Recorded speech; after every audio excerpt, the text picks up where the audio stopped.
So, but gender fluid. So I was listening to Ted Cruz. He was talking to a judge and asking her about her opinion on, uh, well, when she was actually a lawyer, and on a case where uh,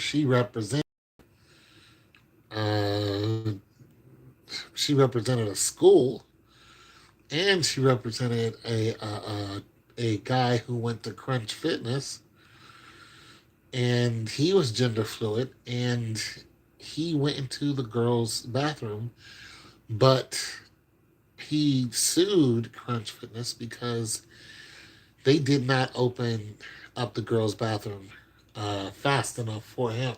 Now, I go to Crunch Fitness, so I don't try to go into the women's bathroom. As a matter of fact, I've never seen a man go in there, gender fluid or or else. But nonetheless, I'm not even trying that. But now you can say, "Hey, I identify as a woman." You can go into the female's bathroom now.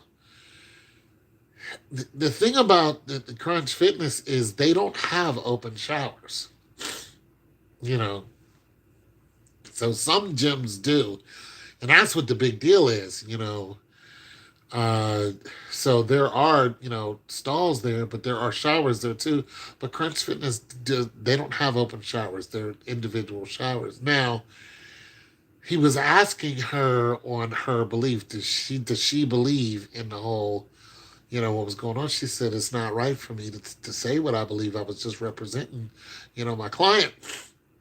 And then he asked her that because uh, she had made a statement that gender fluid is there is no evidence that says that gender fluid is dangerous to anyone and or causes danger to anyone. And then Ted Cruz said, well, is that what you believe? She said, I can't really say what I believe. I was representing a client. And then he said, because there was a case where a somebody who was gender fluid went into the girl's bathroom, and the girl was 14 years old, and he sodomized that girl, and he got 2 counts of sodomy and 1 count of assault on that girl. And then when it went to court, they let that guy go. He did not go to jail. He turned around and did the same thing to another female.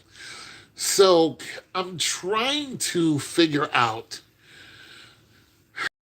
why women, or men too, why women would say that gender fluid is okay. Now, let's go even further. In the jail system, the penal system, there have been 8 cases in California, I believe, where men have turned around and said, I want to identify as a woman.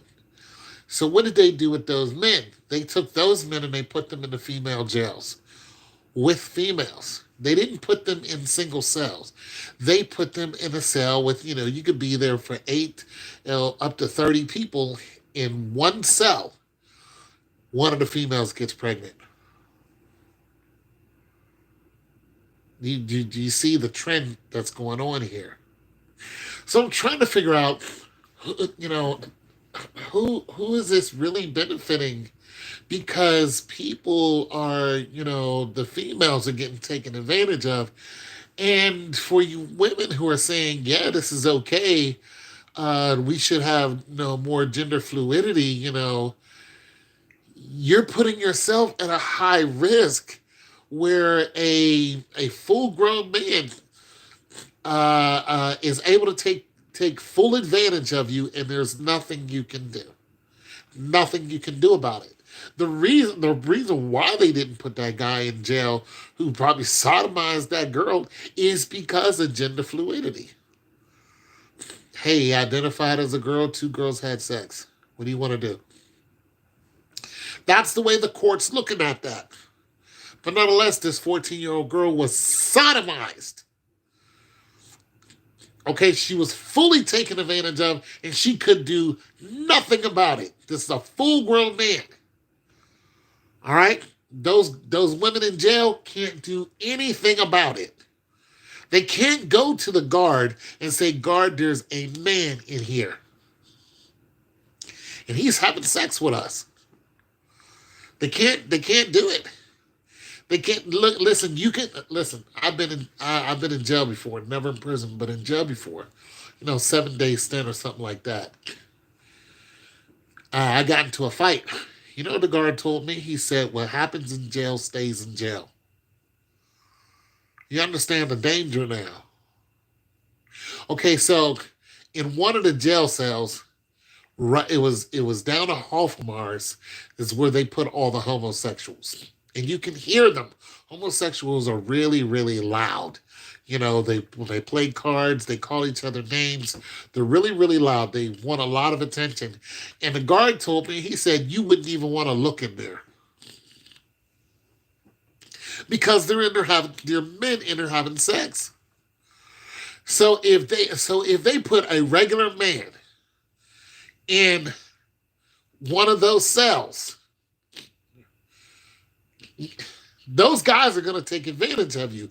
Now imagine putting a woman in a cell with a bunch of men, or just one man, a two-man cell.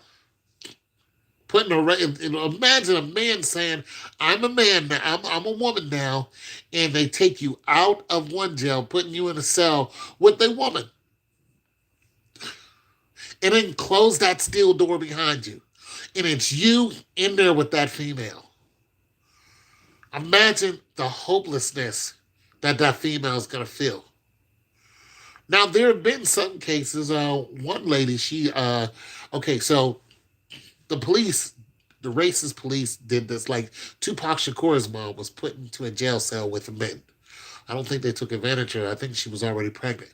But there's other black women who've been put into jail cells with men before. One lady was put into a jail cell uh, with men, and there was a guard that liked her. So the guard, called himself liking her. And one day he went in there and he decided that he wanted to, get busy with her.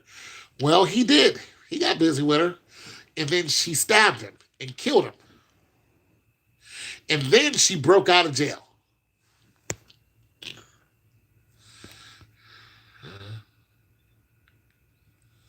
Sounds real. Get some rest. Not yet. But I'm just curious about this because, well, it's good, man. Just getting something off my chest. I'm just curious about this because you're putting your children at risk. If you have daughters, your daughters are at risk. Your daughters can and will be taken advantage of. And I'm just wondering who's on board with this gender fluidity. Who's like I could in no way, shape, form, or fashion be on board with this.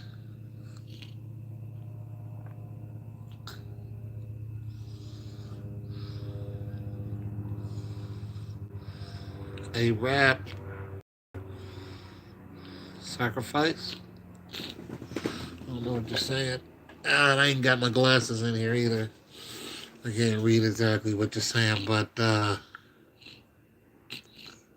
oh yeah, Travis Scott. I'll do a video on that if you guys want me to talk about it. But I don't know much about Sicko Mode. I don't listen to his music. But if you guys want me to do a video on it, just my opinion, I will. Uh, there's been a lot of people, who've already covered it and saying it was a sacrifice and all this other stuff. Uh, and I really don't see how.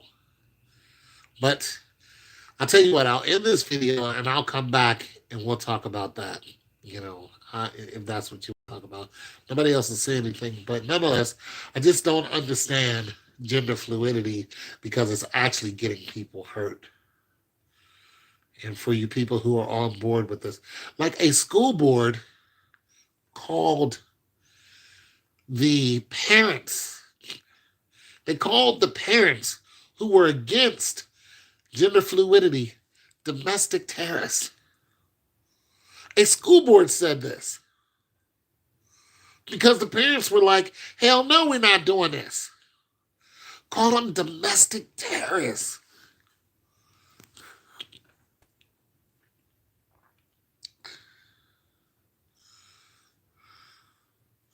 All right. So I'm hanging this one up. I'm coming right back. We'll talk about that. We'll talk about Travis Scott. So I'll come back in just a second.